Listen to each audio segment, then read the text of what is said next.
listen, if you want to get into politics, you want to talk about Biden, look, let me tell you something. You know, it isn't a question of Democrat or Republican. First of all, I don't consider myself a Republican. I'm a conservative, okay? But what's going on in this administration, I have never witnessed in my lifetime. I spoke to 850 Border Patrol agents from the state of Texas. They told me, Michael, we're not even getting 10% of the illegal drugs that are coming across the country. The gotaways are numbers we can't even compute. He said, we're getting no help from the federal government at all. They talk so negatively about Mayorkas. They said he's a liar, a hypocrite, and a phony. I mean, why is this happening, Vlad? Really? Now, I take this a little bit personal because I had somebody very close to me that dropped dead. You know, took an Adderall that was laced with fentanyl and dropped dead in my house. It's your sister? Young kid, 24 years old kid. Yeah. And this stuff is coming in illegally. If you're the president of the United States and you know this is happening and you were elected to office to do right by people, how could you allow this to happen? How could you not do something critical? This is the biggest emergency, the biggest problem we have in America today. 100,000 people dying a year from illegal drugs. Fentanyl is a big thing, right? Fentanyl, huge. Yeah. And so, listen, you want to talk about Trump, you got to talk about the other side equally. Yeah, I mean, that's fair. I mean, you said I've never seen the government act more mob-like than now. Never. I mean, I wrote a book about it, Mafia Democracy. Right. And by the way, the book was bipartisan. I don't know if you've read it. Bipartisan. I've read through it, yeah. Yeah, I'm not saying that, you know, they're lily white on the Republican side either. Not at all.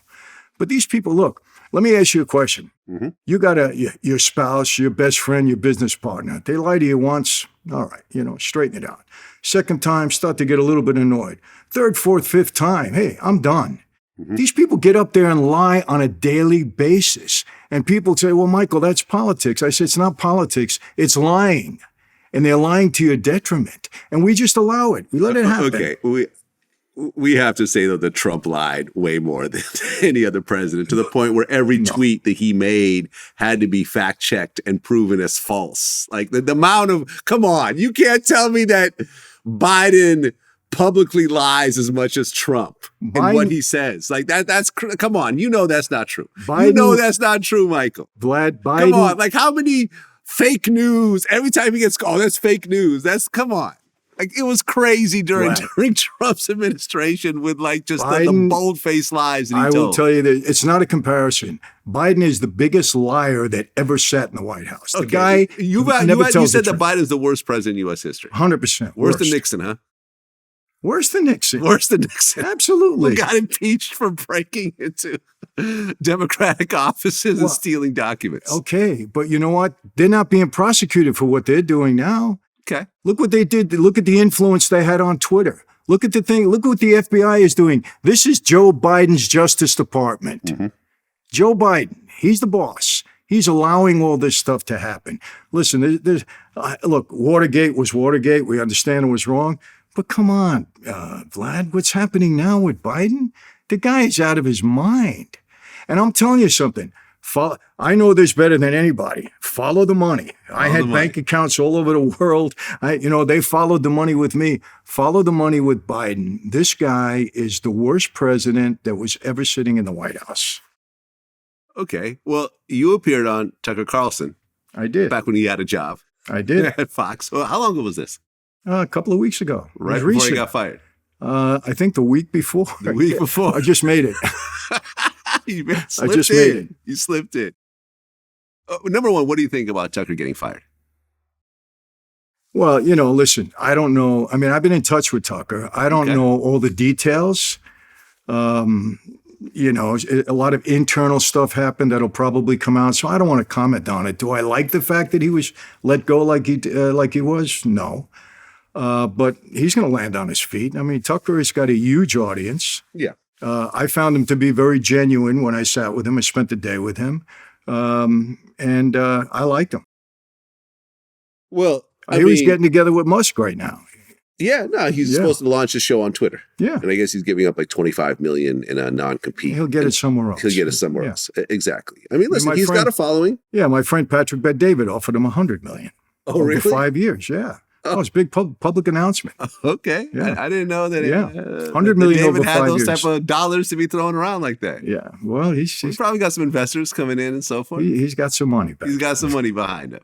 Well, I mean, number one, Tucker pushed the whole election fraud thing, which ended up, losing Fox, what is it, 800, 700 million, plus the other lawsuit that's coming along. And there were some texts that came out talking about like, this is not how white men fight and so forth. I don't know. Did you hear about that one? Yeah, I heard about it. I mean, I heard the text. It's just the things are taken out of context all the time. You know that. Come on. I read the whole text. But look, it was an internal thing. I mean, somewhat of a with racist Fox. kind of comment, but Yeah. Listen, you work for a big news organization like that. They kind of pigeonhole you into what you can say and what you can't say. And, if you go outside of those bounds, they get upset. I think that's what happened with Tucker, Well, when you did the interview with Tyson on your YouTube channel, you actually admitted to voter fraud. What do you mean I admitted? Oh, for me? Yeah. Yeah, I mean, I didn't even register. I didn't even register, and they gave me I don't think I registered, but and I'm a convicted felon. So can felons vote or no? Well, now they can in certain states, not in every state, in certain states. In California. I understand now in California you can. So I'm Okay. clear. I'm clear. You're clear. Yeah. Right, but you never registered, but they sent you a ballot anyways, and you voted Republican. I did. Well, I'm not going to say how I voted at the time, but yeah. I mean, I don't think you voted for Biden. That's all I'm saying. I did not vote for Biden. Absolutely That's all I'm not. saying. I did not. No. Okay, but I don't think you'd be prosecuted. What do for you this. like about Biden? Tell me. What has he accomplished in the 2+ years that he's there? What has he accomplished? I think a lot of people like myself, it wasn't so much that we were in love with Biden. I think we were just tired of 4 years of Trump. I totally agree with I that. think that people were just generally tired of waking up every morning and having their heart pressure go up because of a series of tweets and sort of the craziness, the constant, the constant impeachments, the constant lying and fake news and gaslighting and so forth. I think you just got tired and tired and tired of it. And it was like, just give us anyone besides Trump. That's how I was feeling at the time. And I think a lot of people were also fans of the Obama administration and saw Biden as an extension of that. But, listen, I'll be honest, Biden is no Obama. Oh, let me tell you, I totally agree with you on that. I think Trump wore everybody out. Yes. There's no question about it. Wore me out. Right. I mean, listen, I hate the divisiveness that's going on. Yeah. It starts at the top, it trickles down. And Biden, said he was going to be the most transparent president ever. Mm-hmm. And we know that was a lie. He's the least transparent president ever. But look, we got to get somebody in office there that's going to straighten this country out, Vlad. Whether it be a Republican or a Democrat, I like the fact that Robert Kennedy is threw his hat in the ring. I really do. Right. This is the anti-vaxxer guy. Well, forget the anti-vax. I mean, he's a sense of reason, though, at least. I mean, and now they're saying that they won't even let him have a debate. They won't even let him enter the race with Biden. Why? Well, he's already got 20% of the vote. Okay. Is he coming in as a Democrat? Well, Yeah. Number one, I mean, okay, you can't really enter the race with Biden because a sitting president almost always just gets, reelected in the primaries. There's only one or two times that a party did not want a sitting president to rerun. True. We're talking about over 100 years ago, 150 years ago that ever happened. So I don't know how he could really get in the race against a sitting president.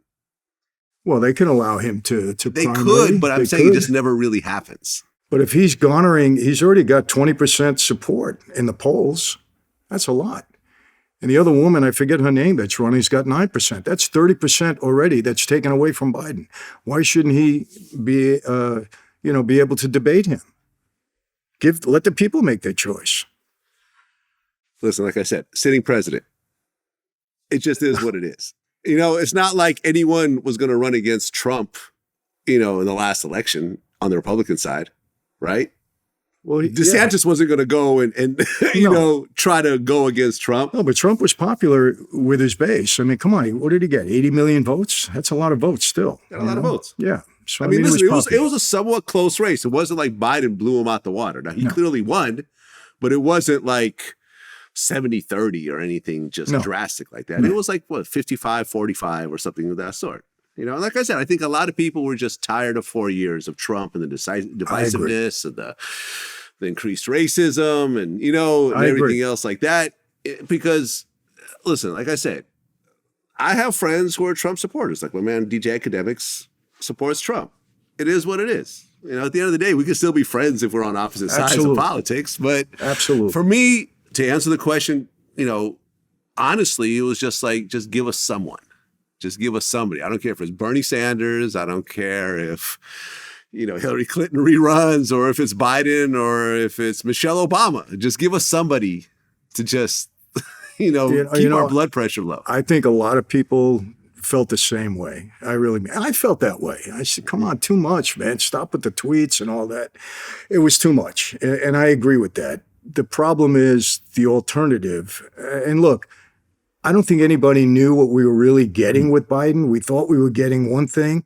We got something totally different with him. Yeah, I agree. And that's the problem. And he's just not good for the country. I mean, he's also really old. And although him and Trump are similar ages, Trump is definitely a more vibrant 80-something-year-old than anybody's more vibrant. Biden is a bit of a, bit corpsey. You think he can last? You think he can last 4 more years? I don't think so. That's why I was thinking that maybe Kamala Harris was going to run. Oh God! You know what I'm saying? But God forbid. Really? Got something against Kamala? Go ahead. Go ahead. Let it out. What intelligent interview or anything have you ever seen from her? I mean, she's hated here in California. I like Kamala. For what? You think she's capable and competent? Yeah, I do. To be the leader of the free world? Yeah, I do. Oh, my God. I do. Vlad, we are a cat. I tell you what, and this is hard to say. I'd rather have Biden than her. And that's saying a lot. Saying a lot.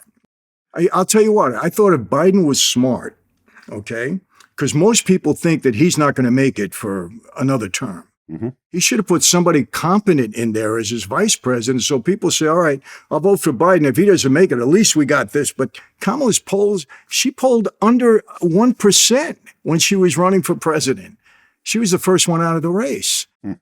She's highly unpopular. She's not respected around the world. People laugh at her. I mean, she's a laughingstock and a joke. You're going to put her in the biggest office in the world? Come on.